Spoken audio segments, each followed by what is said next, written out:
Grabar. Ahí estamos grabando entonces, comencemos. Al grano, dijo el pollo.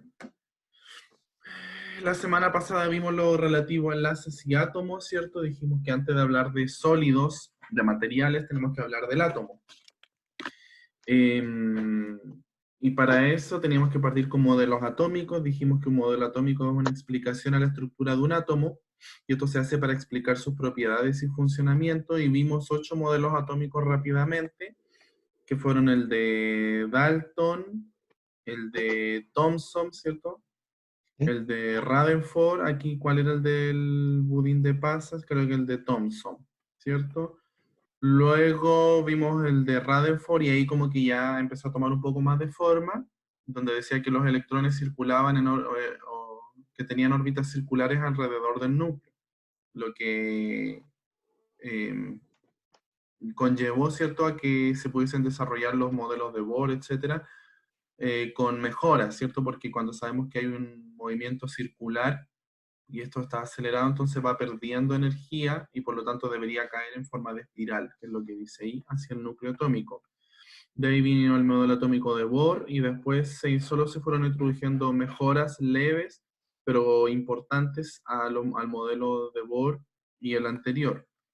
Y apareció el de Sommerfeld, el de Schrödinger. Luego entonces vimos que para pasar de un átomo a un sólido, lo que nosotros tenemos es una unión de aproximadamente 6 por 10 elevado a 23 átomos. Y que esta unión se realiza por dos formas, mediante enlaces y mediante fuerzas moleculares. Las fuerzas moleculares no las vamos a ver todavía, eh, sino que vimos el tema de los enlaces y vimos que habían fuerzas de Van der Waals, fuerzas iónicas, fuerzas hidrofóbicas, y los enlaces que son tres los conocidos: metálico, iónico y covalente.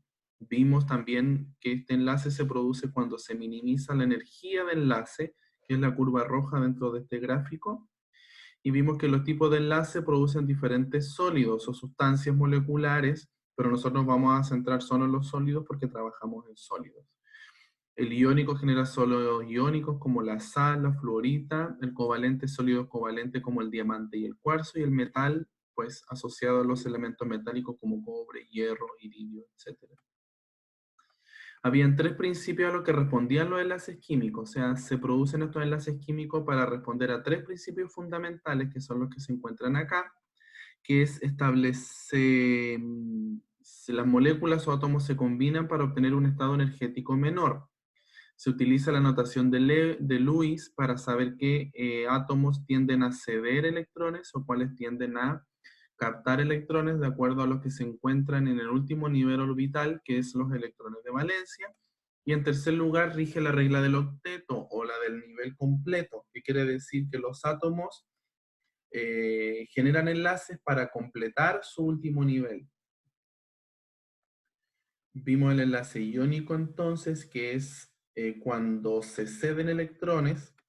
Vimos el enlace metálico, cuando se producen, cuando los átomos, ¿cierto?, entregan todos sus electrones como una especie de nube electrónica, y los átomos se encuentran como sumergidos dentro, los núcleos se encuentran sumergidos dentro de esa nube electrónica.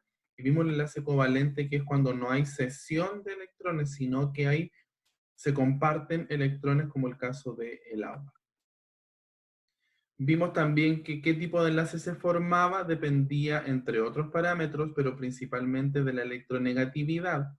Y vimos que los elementos más electronegativos están en el grupo 7 de la tabla periódica, que es el flúor. A ver, voy a ver si tengo acá, anotar. Tengo acá. Ahí sí. Va, que soy lento. Ahí sí. Entonces, que eso de ahí va a aparecer, pero bueno. Tenemos el flúor acá, no sé si lo ven. ¿Sí? Está el flúor, cloro, bromo, yodo. Y hacia el grupo 1 tenemos los menos electronegativos, ¿cierto? Como el francio, el cesio, el potasio. Y entonces vimos que cuando se unían elementos muy diferente, con electronegatividades muy diferentes, entonces se producía un enlace iónico. Cuando habían una diferencia no tan sustancial entre electronegatividades, entonces ese enlace covalente, y cuando ambas son relativamente bajas y similares, entonces se produce el enlace metálico. Luego de eso dijimos entonces, cuando nosotros tomamos estos átomos que se empiezan a enlazar, pero ya no uno, dos ni tres, sino que tomamos n átomos, que quiere decir muchísimos átomos, tantos como 10 elevado a 23, entonces los orbitales en los cuales se encuentran estos electrones orbitando alrededor del núcleo, que se ven aquí en esta zona, al acercarse todos estos n átomos comienzan a solaparse. ¿Por qué? Porque todos los electrones que están en el nivel 3 de todos los átomos quieren mantenerse en el mismo nivel. Y entonces, ¿qué pasa? Que al juntarse se empiezan a solapar y se producen unas redes. Y son todos niveles 3, ajá, pero están muy juntos los unos de los otros. Cuando están muy juntos los unos de los otros, entonces pareciera ser que hay un continuo de niveles y se generan como unas bandas. Y estas bandas se suelen separar entre una banda de energía superior, que es la banda de conducción, y una banda de energía inferior, que es la banda de valencia. Y esto se muestra esquemáticamente en este diagrama de bandas que se encuentra al lado izquierdo de la figura, donde en la parte inferior tenemos la banda de valencia, que generalmente está llena de electrones, y la banda de conducción, que está en un nivel energético mayor, que está aún sin electrones o llena de estados disponibles. Y existe una brecha entre estas dos bandas que se llama banda prohibida, que es una brecha en la cual no hay estados electrónicos permitidos, o sea, no es posible encontrar un electrón acá, sí arriba, sí abajo, pero no en medio. Bueno, aquí eso ya lo vimos. Entonces, ¿cómo se ve eso para cada tipo de material? Pues bueno, para un material semiconductor, que es el caso B, nosotros tenemos la banda de valencia, que generalmente está llena de electrones, y la banda de conducción. Y están separados por una brecha de energía que se llama EG. Y que en la mayoría de los casos, la excitación térmica, es decir, por efecto de la temperatura, nosotros podemos lograr que un electrón que se encuentra en la banda de valencia pase a la banda de conducción. Algo similar, un esquema similar es el que se tiene en los aislantes, donde tenemos una banda de valencia llena de electrones y una banda de conducción sin electrones, a 0 Kelvin, ¿cierto? ¿Qué pasa? Que tenemos un bandgap también, al igual que en los semiconductores, pero este bandgap es muchísimo más amplio, por lo tanto no es posible bajo excitación térmica ni óptica lograr que un electrón de la banda de valencia pase a la banda de conducción, y por lo tanto no se puede generar conducción eléctrica en este material. Y tenemos el otro caso, que es el caso de los aislantes, perdón, de los metales, en donde la banda de valencia está solapada con la banda de conducción. Entonces los electrones que se encuentran en la banda de valencia a su vez se encuentran en la banda de conducción y se pueden mover libremente. Este gráfico no lo habían visto la semana pasada, así que lo introduzco ahora, me había quedado pendiente. ¿Claro hasta aquí? Sí, muy rápido. Sí, profe. ¿Sí? ¿Alguna duda? ¿No? Sigo. Bueno, los materiales semiconductores nosotros los podemos encontrar en la tabla periódica, aun cuando no todos los elementos de la tabla periódica, por supuesto, son materiales semiconductores. ¿Cuáles son los semiconductores elementales en la tabla periódica? ¿Qué elementos de la tabla periódica por sí mismo es semiconductor?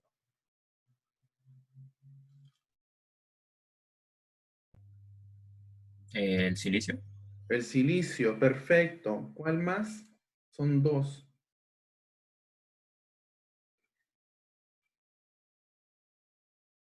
El germanio, aquí están, que se encuentran en el grupo 4 de la tabla periódica, carbono, silicio y germanio. Bueno, el carbono depende, ¿sí? Pero principalmente el silicio y el germanio son semiconductores elementales, por eso están puestos acá. que un sólido de silicio y un sólido de germanio es un semiconductor. Pero yo puedo también obtener compuestos semiconductores, no elementos, ¿sí? El silicio es un elemento, el germanio es un elemento. ¿Cuál sería un compuesto, por ejemplo? El carburo de silicio. Ahí tenemos un compuesto y ese es un compuesto semiconductor.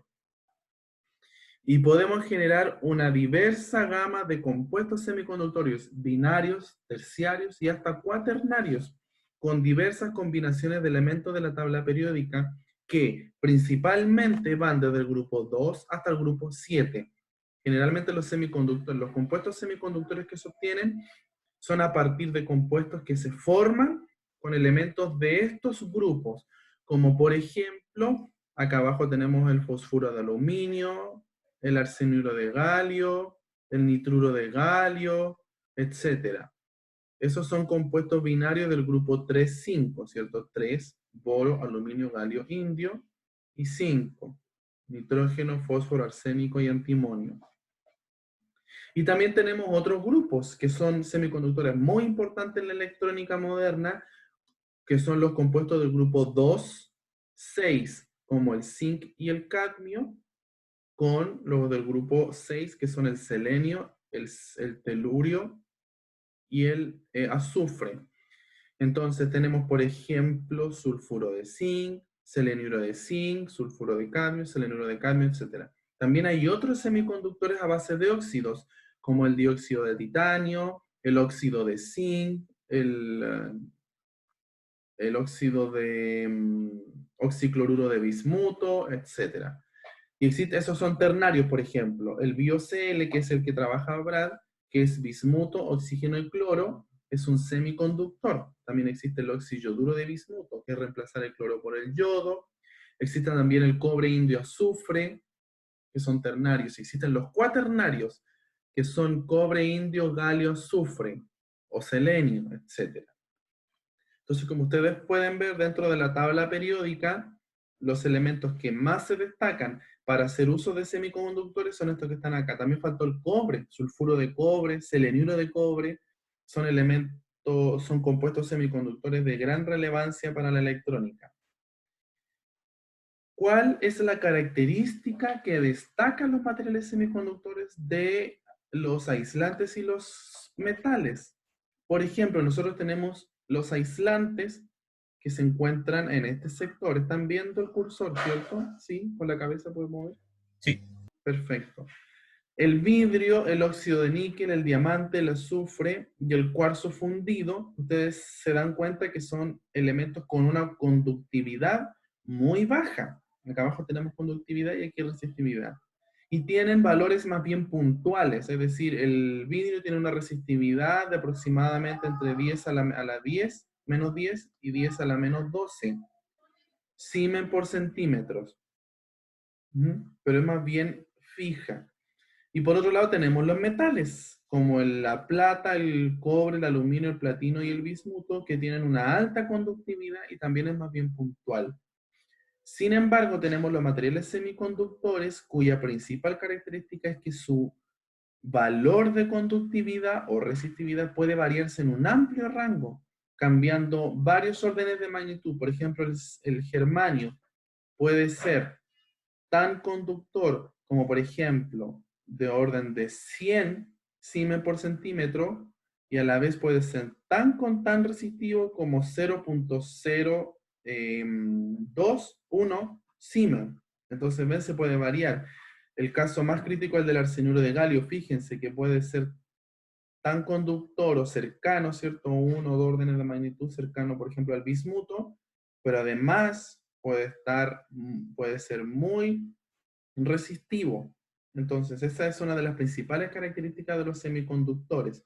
Cuando digan son materiales intermedios, sí, pero no necesariamente. Son materiales que pueden variar su resistividad en un amplio rango de valores. Ajá. Profe, Dígame. eso que varía depende de la temperatura.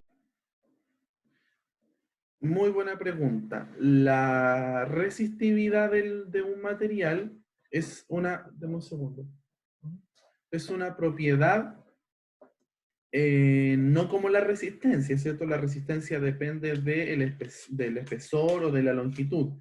La resistividad es una propiedad fija de un material. En este caso, cuando yo sintetizo el material, lo que yo hago es variar su resistividad de acuerdo a los parámetros de obtención. Si yo obtengo un material, yo tengo una curva de resistividad. En el caso de los semiconductores, esa curva varía en función de la temperatura, ¿sí? Pero no necesariamente, o no solo la temperatura es la que hace variar la conductividad del semiconductor, sino que también las impurezas. Por ejemplo, yo puedo obtener el sulfuro de cadmio bajo ciertas condiciones y logro que sea muy resistivo. Por ejemplo, 10 a la 10. Ajá, ohm por centímetro. Pero luego, ¿qué hago? Yo le puedo incluir alguna impureza, le puedo cambiar la temperatura de síntesis y lo mido. ¿Y qué me va a dar? Me va a dar que ahora es más conductor. Y me va a dar, en vez de dar 10 a la 10 de resistividad, me va a dar 10 a la 4. Y eso se puede encontrar en la literatura, que para un mismo material, dependiendo de las condiciones de síntesis, puedo encontrar un rango muy amplio de diferentes resistividades. ¿Se entiende? ¿Sí? Sí. Otra característica de los semiconductores que pueden ser, no lo puse, se me fue, es que pueden ser excitados ópticamente, es decir, que la luz también puede permitir que los electrones se muevan. ¿Por qué? Porque la luz que tiene, ¿qué es la luz?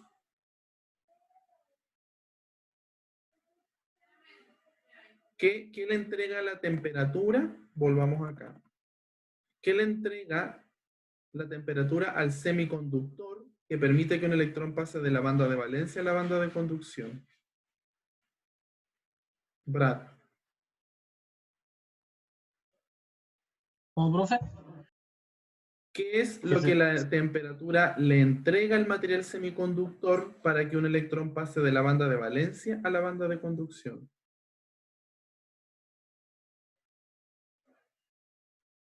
la energía necesaria? Energía, perfecto. Y por lo tanto, ¿qué es lo que la luz le entrega al material para que eso también ocurra? ¿Energía? Energía, ¿cierto? Una es energía térmica y la otra es La radiación, ¿no? es energía lumínica, ¿cierto? Ujú. O electromagnética. ¿Mm? Aunque la térmica también es radiación, ¿cierto? Porque son vibraciones atómicas. Sigamos.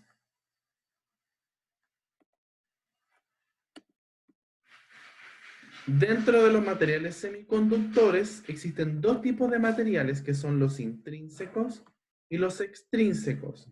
Dentro de los materiales intrínsecos son aquellos materiales que se llaman puros, que no tienen impurezas. ¿Ya?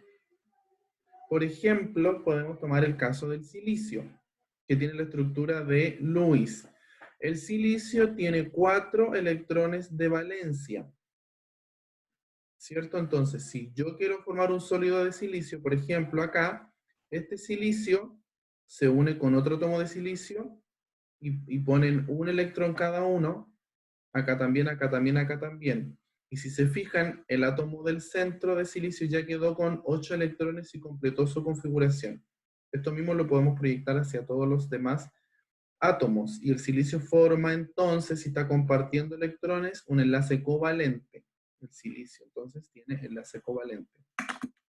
¿Qué pasa al semiconductor intrínseco? Cuando yo le incremento la temperatura, entonces yo puedo hacer que un electrón de la banda de valencia pase a la banda de conducción. ¿Qué significa eso en términos prácticos? Significa que el electrón puede moverse un poco más libremente dentro del átomo, del sólido. No sale eliminado del material, pero sí deja de sentir esa fuerte atracción del núcleo al cual pertenecía. Por ejemplo, el caso que vemos acá. Semiconductor a temperatura ambiente, ¿qué pasó? Que este electrón que pertenecía a este átomo de silicio, entonces se pudo liberar de la atracción nuclear y ahora se puede mover. siente la atracción nuclear de todos los demás, ¿cierto? Por eso no sale completamente del material y se mueve, ¿cierto?, dentro del material. Cuando el electrón sale, deja un hueco. A esto se le llama par electrón hueco. Y en los semiconductores intrínsecos, vamos a tener que los portadores que se generan son térmicamente. Ajá. Por ejemplo, tenemos ciertas definiciones que son importantes. Se llama N a la concentración de electrones y se llama P a la concentración de huecos generados. Entonces, a una temperatura dada, aquí atención que viene una pregunta, para ver si están entendiendo. A una temperatura dada T, en un semiconductor intrínseco, N es igual a P, y es igual y se define a NI, que es concentración intrínseca. ¿Por qué a una temperatura dada en un semiconductor intrínseco, N es igual a P? La concentración de electrones es igual a huecos. ¿Alguien se atreve? Porque se va moviendo, ¿no? Se va moviendo el electrón, claro, y va dejando un hueco, ¿cierto? Pero, ¿por qué el número de electrones que tengo en la banda de conducción va a ser igual al número de huecos en la banda de valencia?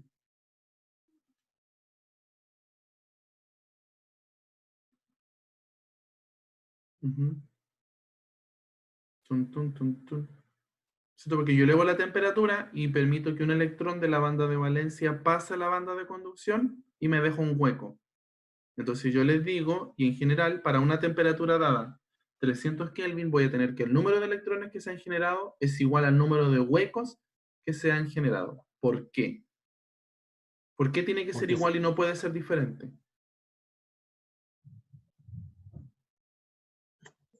porque sobraría un electrón, ¿no? ¿Y por qué sobraría un electrón?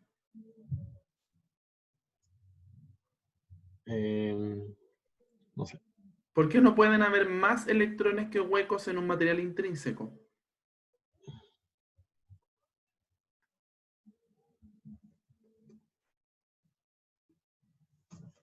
¿Qué es lo que me genera huecos en un material intrínseco? ¿Qué tiene que pasar para que se genere un hueco? El electrón Por el salga tipo de de enlace la... que tiene. Temperatura. No, no es por el tipo de enlace. Para de la responder. ¿Qué tiene que pasar entonces para que un electrón de la banda de, para que aparezca un hueco? ¿Qué tiene que pasar en un semiconductor intrínseco? se tiene que elevar la temperatura para que el Tengo electrón que deje elevar la la... temperatura. Cuando elevo la temperatura, ¿qué va a pasar? Sale el electrón del enlace que tenía. Sale un electrón y deja un hueco. ¿Cuántos electrones tengo ahí? Si seguimos viendo el caso del silicio, quedan 7 o no. O sea, uno sale volando y un hueco queda ahí, Y pues. un hueco. Entonces N Claro, es igual a P, ¿cierto? claro, y si sigo elevando la temperatura voy a seguir sacando electrones y va dejando la misma cantidad de huecos, ¿no? Perfecto. Es porque no hay otro tipo de portadores de carga más que los que se generan térmicamente. Ujú. No hemos hablado de ópticamente. Obviamente, si yo irradio con luz, también voy a ser capaz de sacarle electrones, pero la situación va a ser la misma. El mismo número de electrones que yo pase me va a dejar un número de huecos. ¿Se entiende? Entonces, a cierta temperatura existe una cierta concentración de pares electrón huecos. Si en estado estacionario la concentración de portadores se mantiene, entonces debe haber una tasa de recombinación G de estos pares electrón huecos que son igual a la tasa de generación. ¿Se entiende? Hay una velocidad con la cual estos pares electrones huecos se están generando. Hay una velocidad con la cual se generan electrones y hay una velocidad con la cual estos electrones vuelven a caer, que es una pregunta que me hicieron en la clase pasada. ¿Sí? ¿No? No, no se entiende. Cuando un electrón pasa de la banda de valencia a la banda de conducción, luego de un tiempo, él vuelve a caer a al hueco, ¿cierto? Ese proceso se llama recombinación. Ujú. ¿Sí? Ese Sí. proceso de recombinación tiene un tiempo. Es decir, se demora 1 segundo en recombinar, es una tasa, que se llama G. ¿Sí?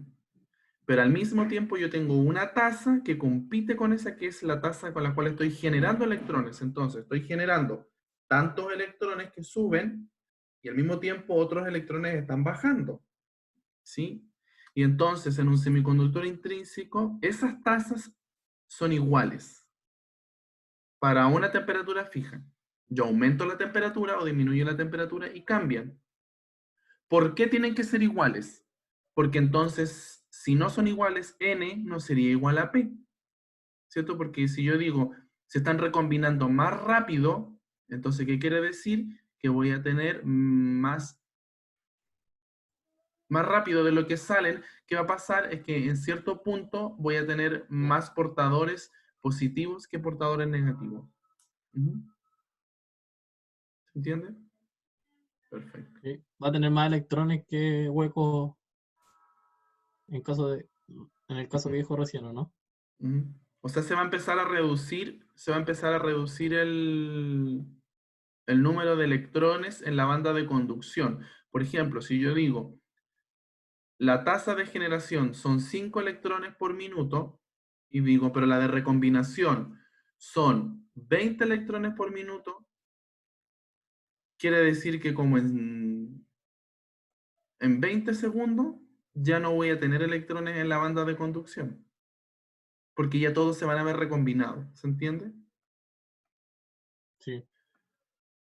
Aquí me pidieron ustedes que moviera esto.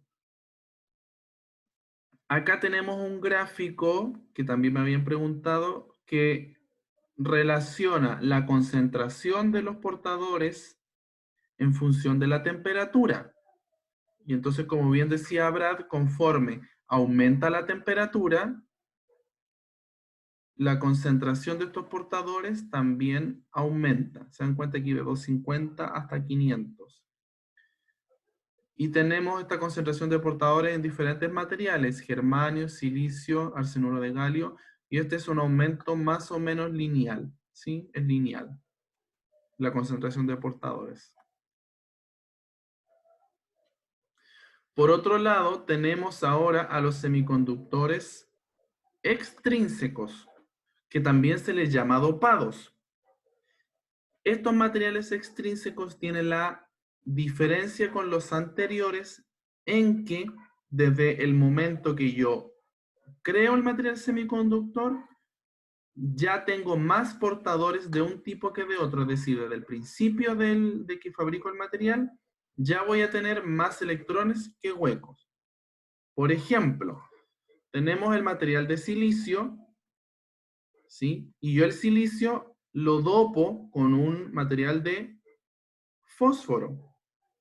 El fósforo, ustedes pueden verificar en la tabla periódica, tiene 5 electrones de valencia.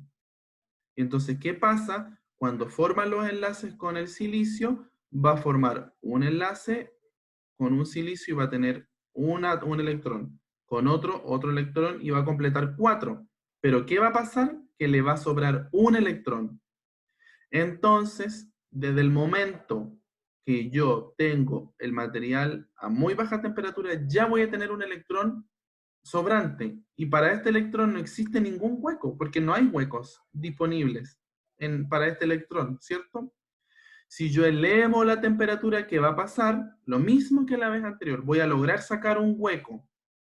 Pero además, si se fijan, voy a tener, por un hueco, ya voy a tener 2 electrones que se generaron, uno térmicamente y el que sobró. A esto se le llama semiconductores extrínsecos o dopados. Cuando esta es la situación y yo tengo más electrones en la banda de conducción que huecos en la banda de valencia, entonces el material se llama tipo N. Y de ahí viene lo que yo les decía, de que se dice que son negativos. Pero no me vayan a decir que son negativos. Ajá. Negativo del electrón, que el electrón tiene carga negativa y el hueco es un portador de carga positiva. ¿Se entiende más o menos?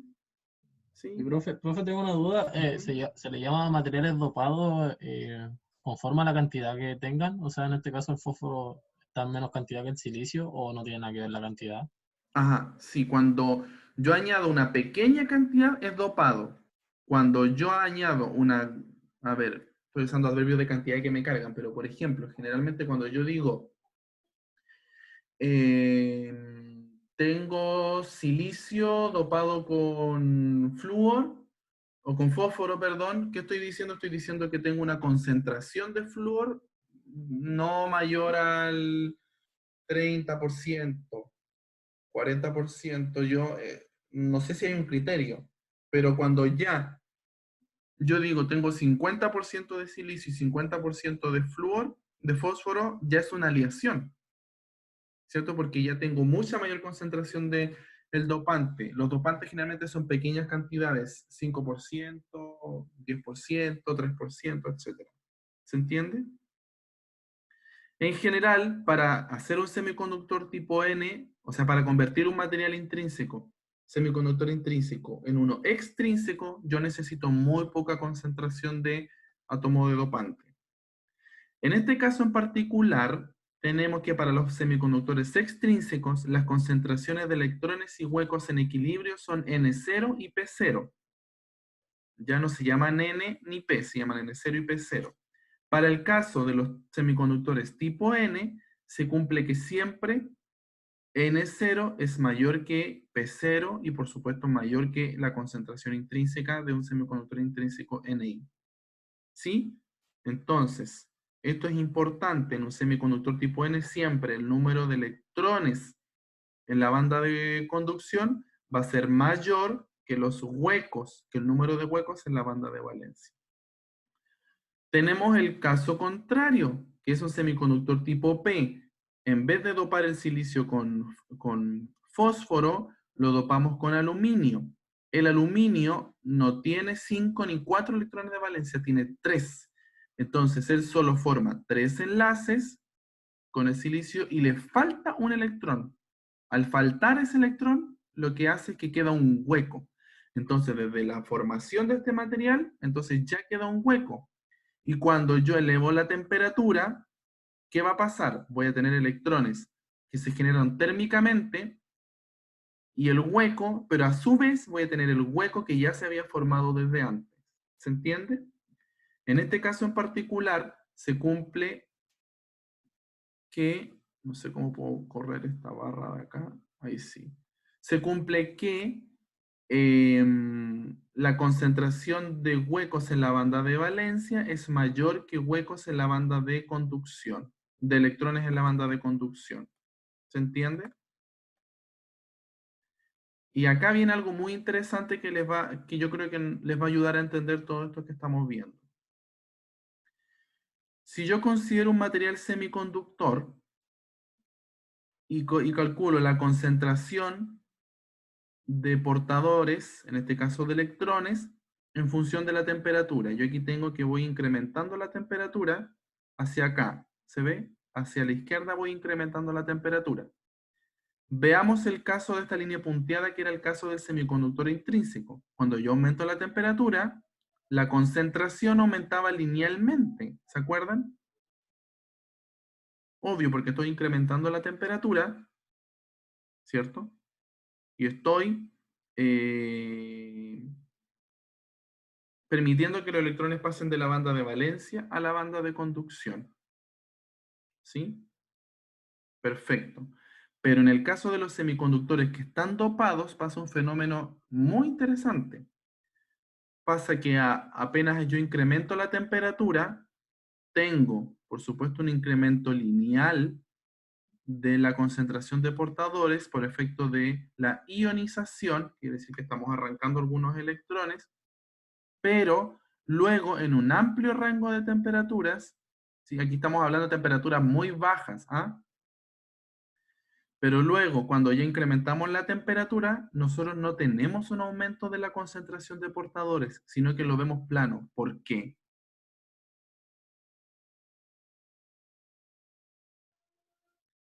¿Por qué en un semiconductor extrínseco yo veo una zona en la cual la concentración de portadores no aumenta con la temperatura? Es más o menos similar.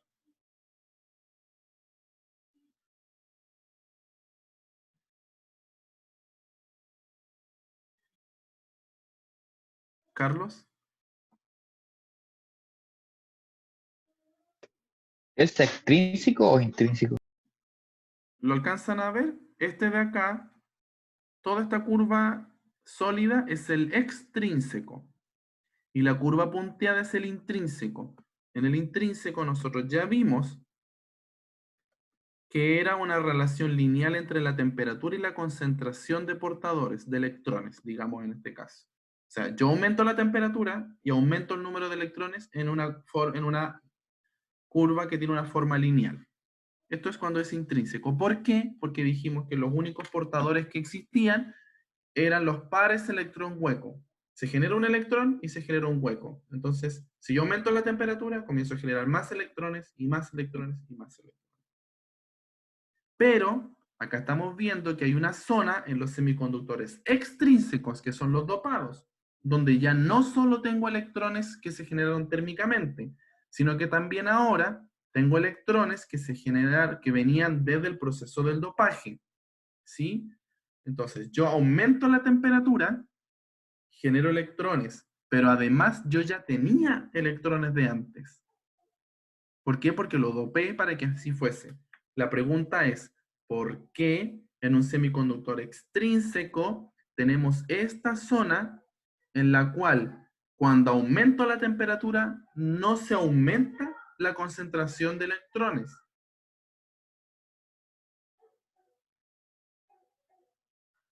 Que Carlos. las tasas se empiezan a igualar, ¿no? Ya, a ver, las tasas se empiezan a igualar. ¿Qué quiere decir? Un poquito más preciso.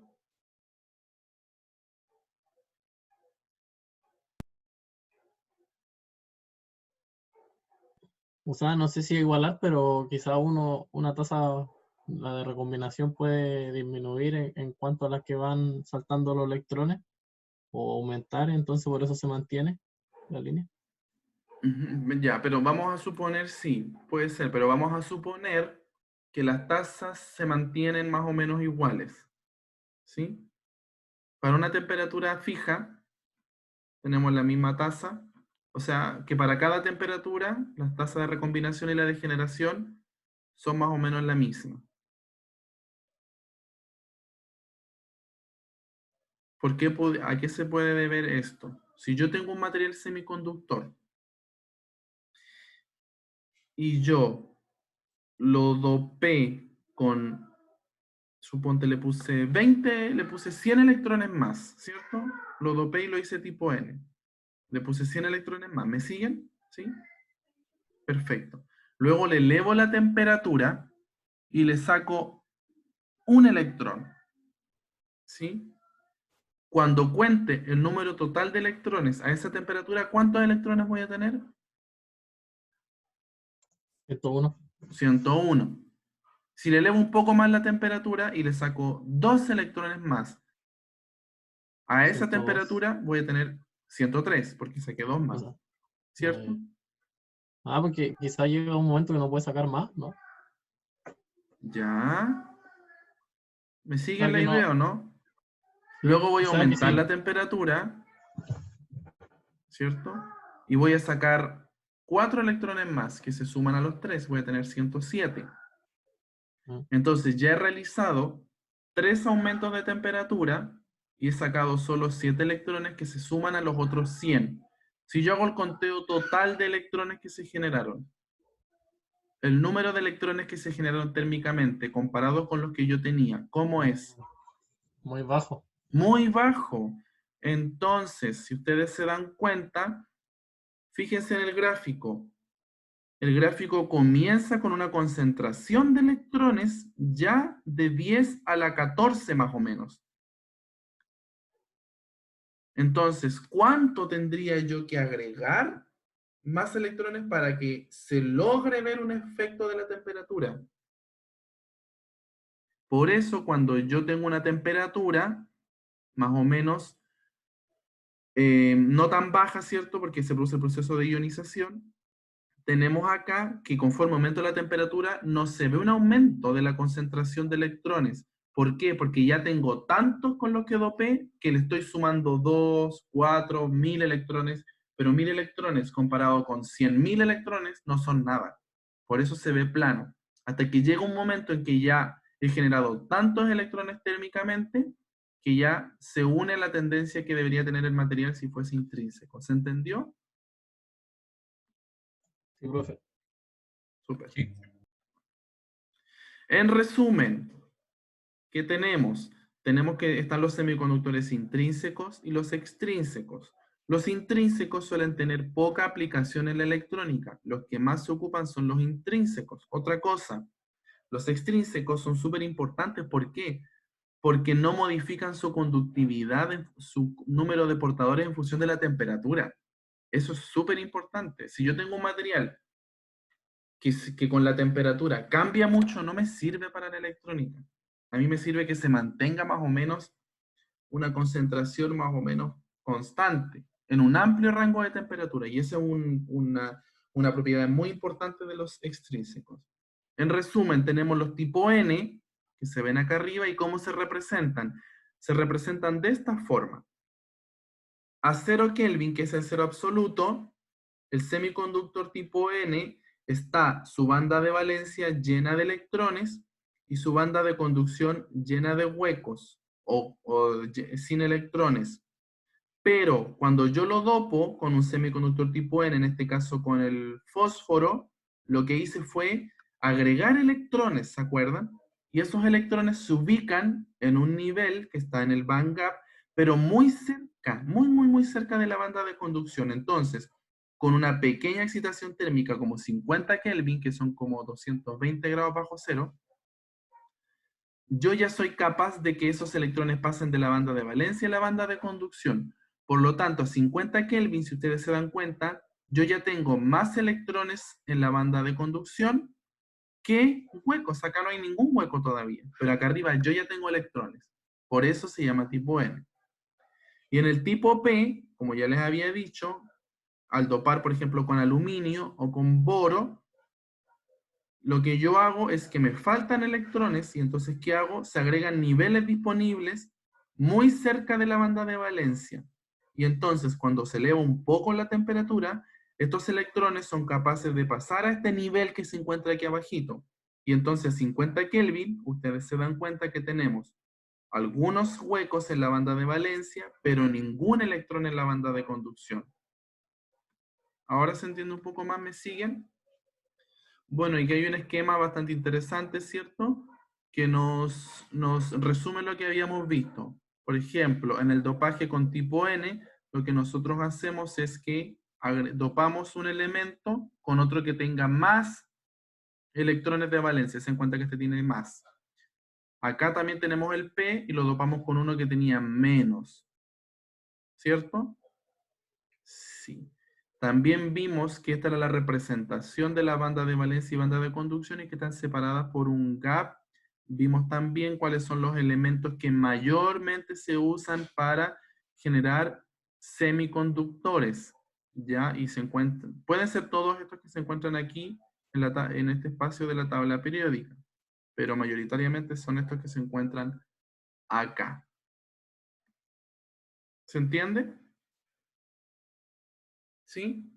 Entonces, todo esto nosotros lo necesitamos saber para entender cómo funciona una celda solar. Y es a donde vamos a ir ahora. Porque yo les había dicho que una celda solar es una unión entre un material P, semiconductor tipo P, con un semiconductor tipo N, que es exactamente lo mismo que un diodo. Entonces, si ustedes ven este esquema, ¿cómo hacemos una unión PN y cómo hacemos una celda solar? Lo que hacemos es unir un material tipo P, donde tiene más huecos en la banda de valencia que electrones en la banda de conducción, con con un semiconductor tipo N. Y yo los junto. ¿Y qué es lo que pasa? Por favor, Iván, ¿puede leer lo que dice ahí arriba? Yo nunca lo copio, pero se los copio para que lo tengan escrito, ¿ya? Siempre lo explico. Luego lo voy a explicar. Iván, ¿puede leer el cuadro, por favor? Sí. Con pausa Cuando, para ir entendiendo, ¿cierto? ajá.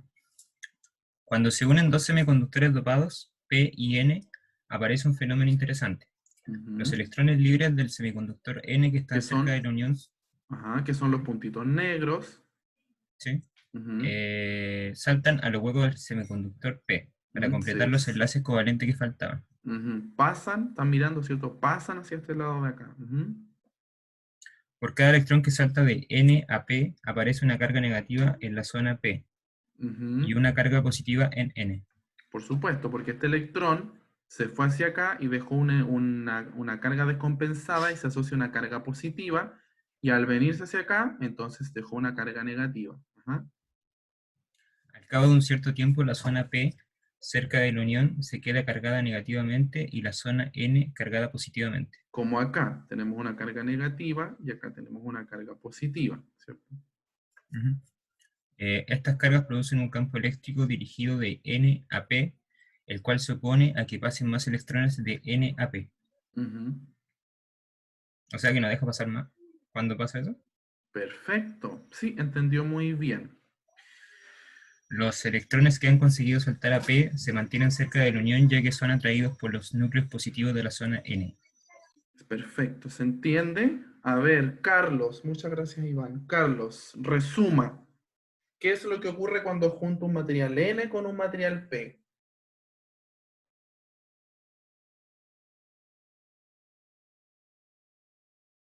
¿Vivió? ¿Murió? Carlos, ¿me escucha? ¿Me oye?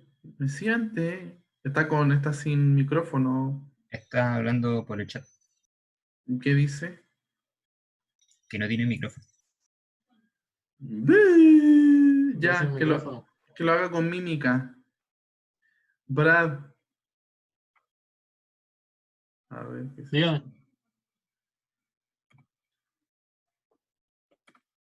¿Qué entendió usted? ¿Qué pasa cuando une un material semiconductor tipo P con un material semiconductor tipo N? Entendí que ocupan los huecos, o sea que los materiales del tipo, Calma. ¿Quiénes? los materiales del tipo N, Ya, el material tipo N. ¿Qué hace el material tipo N? los electrones del material tipo N saltan a los huecos vacíos Los del tipo P. electrones de la banda de conducción, es Claro. súper importante el apellido, no son cualquier electrón, son solo los de la banda de conducción.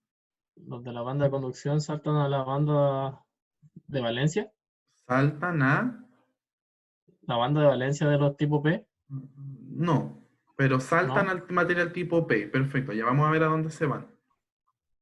saltan al material tipo P, entonces dejan cargado el material tipo P negativamente y el N positivamente. Perfecto. Y ahí generan una diferencia potencial que Ya. genera corriente, ¿o no? Sí, más o menos. O sea, en realidad, ya. Sí, se generan unas corrientes, pero no las vamos a ver, ¿ya? Que son unas corrientes de arrastre, de difusión, pero no lo vamos a ver eso. Ya. Entonces, muchas gracias. Entonces, creo que lo entendieron bien. Y esta es una de las cosas más complicadas de entender. Cuando yo se lo he explicado, ¿cierto? Con el ejemplo del perfume, ¿no? Bueno, si yo tengo una clase con ustedes un día en el laboratorio y antes de ir al laboratorio me perfumé completamente y entro y me quedo parado en la puerta, van a sentir ustedes mi olor a perfume, ¿cierto? Por supuesto. ¿Quiénes van a ser los primeros que van a sentir el olor del perfume, la fragancia? Los que están más cerca de la cerca. puerta. Perfecto. Ese proceso se llama difusión, en el cual las partículas que están más concentradas tienden a viajar hacia los lugares que están menos concentrados. Y eso es lo mismo que pasa en este proceso cuando pego un material N con un material P. El material P tiene exceso de electrones en la banda de conducción y entonces al juntarse con el P, ve que al P le faltan electrones y entonces difunden y se mueven hacia esa dirección. Bajo ese principio, lo que yo debería pensar es que los electrones se empiezan a mover hasta que en ambos casos tengamos el mismo número de electrones y el mismo número de huecos, ¿cierto? Sí. Pero no es eso lo que pasa. ¿Por qué? Porque cuando los electrones se empiezan a mover desde N a P, se quedan acumulados en esta zona. ¿Por qué? Porque lo que dice aquí, sienten la atracción de los núcleos a los cuales estaban más ligados antes. Entonces se empiezan a acumular acá. Y acá se produce una carga positiva, porque son átomos descompensados, y acá una carga negativa. Cuando esto se produce, ¿qué pasa cuando yo tengo una carga positiva y una carga negativa separadas? Se unen ¿Pero por qué se unen? ¿Por efecto por de el qué? Por campo efecto de magnético. un campo. Perfecto, cuando yo tengo dos cargas espaciales, ¿qué aparece? Una fuerza que se llama campo eléctrico.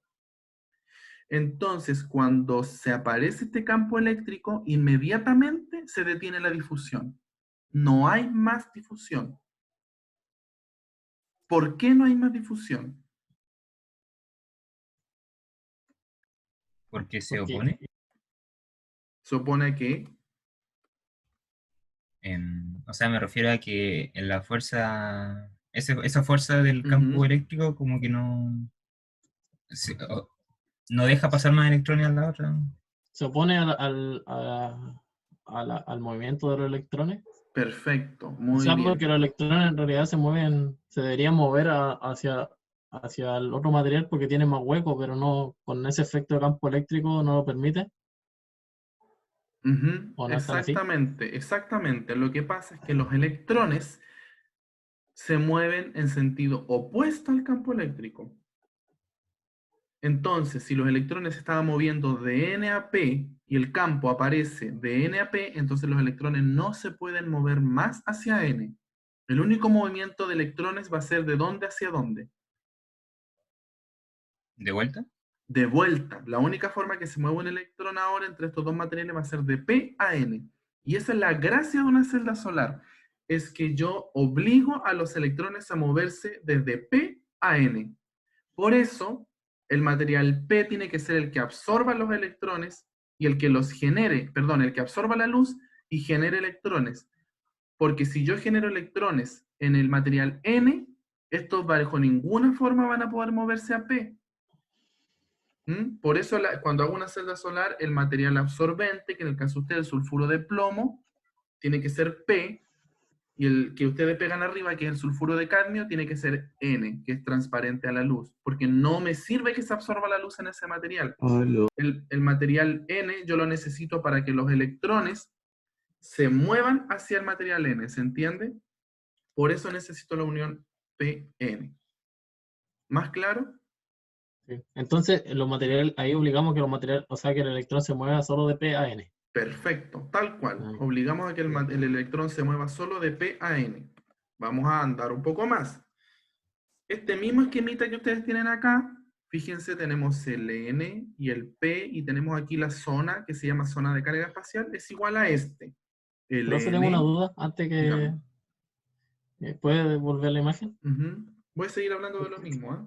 Dígame. Que usted dijo que, sí, usted dijo que ahí pasan los electrones que tiene del material N, los electrones de la banda de valencia pasan Ujú. al material P, pero ¿a qué lugar llegan al material No, P? los electrones de la banda de O conducción sea, de conducción, pasan a la banda al material P.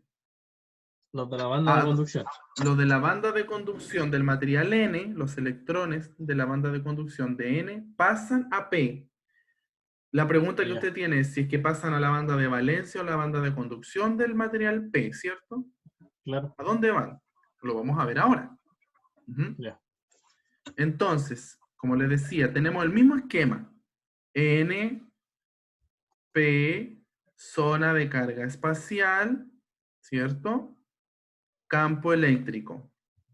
Vamos a suponer que esto es una celda solar dada vuelta, así, ¿cierto? Ya. ¿La ven? ¿Sí? Sí. Perfecto.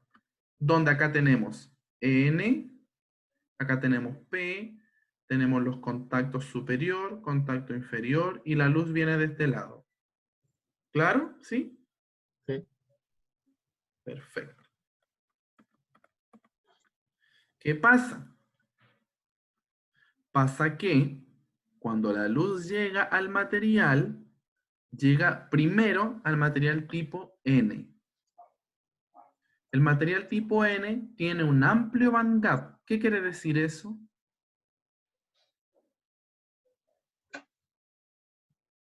Iván, ¿qué quiere decir que tenga un amplio bandgap? ¿Qué tiene que pasar con la luz en ese material entonces para que sea absorbida si tiene un amplio bandgap? Si tiene un amplio bandgap, lo deja pasar, ¿no es cierto? Lo deja pasar. ¿Por qué? Porque al tener un amplio bandgap, él necesita, para generar electrones de la banda de valencia a la banda de conducción, necesita una luz muy energética. ¿Como cuál, por ejemplo? ¿Qué color o qué rango del Ultravioleta. espectro? Ultravioleta, perfecto. Podemos nombrar entonces al sulfuro de zinc. El sulfuro de zinc es un material semiconductor tipo N, que se usa en celdas solares, que tiene un bandgap de 3,65 electronvoltios. Por lo tanto, necesita radiación cercana a los 320 nanómetros, que es ultravioleta, para que un electrón pase aquí de la banda de valencia a la banda de conducción.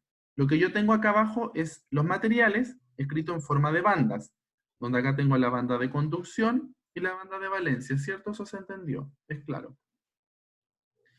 Entonces, la mayor parte de la luz, toda la visible, pasa directamente hasta la zona de carga espacial y hacia el material tipo P. ¿Por qué? Porque a este material, como es un material con amplio bandgap, no le sirve esa luz. Mayoritariamente no. Vamos a ver qué hace con la luz que sí le sirve. Y entonces, ¿quién habla? Carlos. Disculpe que me surgió una pregunta. ¿Cómo lo hacen en las celdas de multifunción por la luz? Usan las celdas de multijuntura, usan este mismo esquema repetido varias veces. ¿Por qué? Porque no toda la luz que llega hasta aquí al final es absorbida. Hay mucha luz que también pasa, atraviesa completamente. Entonces voy teniendo múltiples sistemas que van atrapando diferentes rangos de la longitud de onda. ¿Sí? Perfecto. Entonces la luz pasó y llegó al tipo P. Y el tipo P es un material absorbente, como por ejemplo el sulfuro de plomo, que absorbe todo el rango visible de la radiación solar y como hasta los 800 nanómetros, ¿cierto? Absorbe. Desde los, ¿sabes? Lo hemos medido y cierto, desde los 300, 400 hasta los 800, 900 absorbe. Entonces, toda la radiación visible la absorbe. ¿Para qué? Para que un electrón de la banda de valencia pase a la banda de conducción. Y aquí comienza la magia de la celda solar. Cuando un electrón pasa en el material tipo P, en el caso de ustedes, sulfuro de plomo, pasa a la banda de conducción, entonces lo que yo tengo es que dejó un hueco. Este proceso ocurre muy cerca de la unión. Está un poco separado para que se pueda ejemplificar, pero ocurre muy cerca de la unión. ¿Qué ocurre? Entonces, este electrón que se generó y está en la banda de conducción del material, tipo P, ¿qué hace? Difunde hasta este material y se encuentra con el campo eléctrico.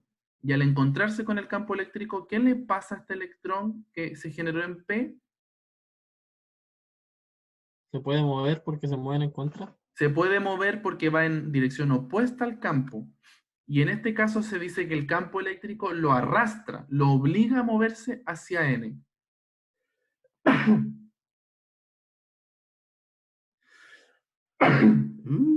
Moriré. ¿El coronavirus?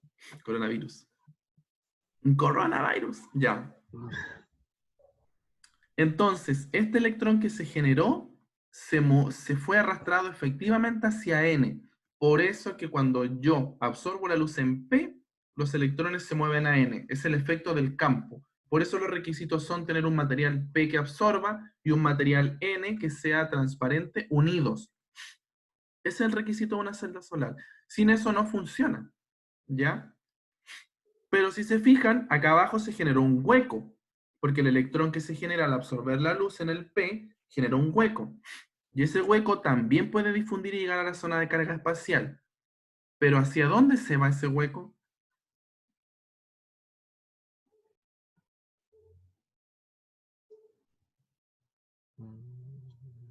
Este hueco que se generó en el material P llega aquí y dice, ¿sabéis que yo me quiero pasar a N? ¿Puede o no puede? No puede.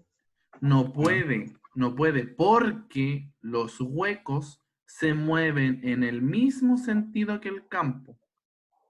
Por lo tanto, si el campo va de N a P, los huecos solo se pueden mover de N a P. Y entonces todos los huecos que se generan en N, en P, se quedan en P. Y esto es muy importante. ¿Por qué? Porque nosotros necesitamos que los huecos no se vayan a N. Porque ¿qué pasa si el electrón se fue a N y luego el hueco se pasa a N? ¿Qué puede ocurrir? Se desprenden los electrones de P. ¿Cómo? O sea, se llena al tiro el... ¿Cómo se llamaba ese proceso de llenarse el hueco? completar el enlace, ¿no? Recombinación. Recombinación. Este electrón siempre tiene la probabilidad de recombinarse. Eso es una realidad y es algo que siempre nos va a molestar en las celdas solares, porque es algo que no queremos. Si yo genero un electrón y este se recombinó antes de que yo lo colectara, lo perdí. ¿Y qué hago? Pierdo eficiencia. Por lo tanto, lo que yo necesito es generar el electrón y separarlo lo más rápido posible del hueco. Entonces, por eso además es importante toda esta física que hay detrás, porque el hueco está obligado a quedarse acá, porque al moverse aquí, llega a la zona de carga espacial y el campo le dice, acá no, perrito, porque usted tiene que mover hacia donde yo vaya. Por lo tanto, devuélvase hacia donde vino. ¿Se entiende? Entonces, así se genera la corriente en una celda solar. Ya lo vamos a resumir. Por otro lado, sabemos que aquí hay un material tipo N que no es transparente a todas las longitudes de onda. El ejemplo, el sulfuro de zinc, si le llegan 320 nanómetros, que también el espectro solar tiene esa energía, este material va a absorber. Cuando el material tipo N absorba, va a generar un electrón, ¿cierto? Y ese electrón se va a querer mover hacia N, va hacia P. ¿Va a poder o no va a poder? Carlos, Por ¿no? el flujo.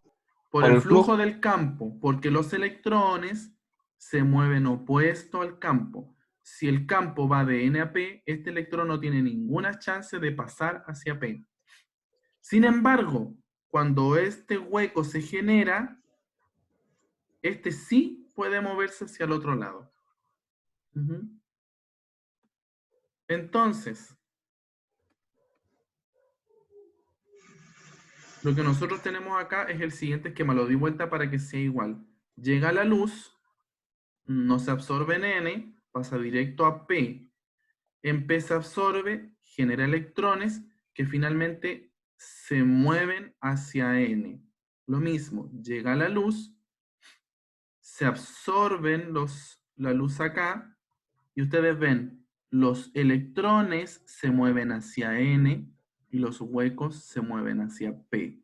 Entonces estos electrones se mueven hacia N, son arrastrados por el campo y luego llega acá y ¿qué dice? ¿Hacia dónde me voy? Por supuesto que me voy hacia los contactos metálicos que tienen menor resistividad eléctrica.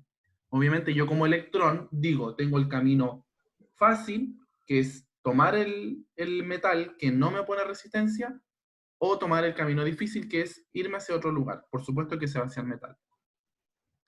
Y al yo recolectar estos electrones y hacerlos pasar por un circuito externo con una resistencia, que puede ser una ampolleta, por supuesto voy a generar energía, y luego los ingreso nuevamente por un contacto metálico posterior y genero un flujo de electrones. Este flujo de electrones, ¿cómo se llama?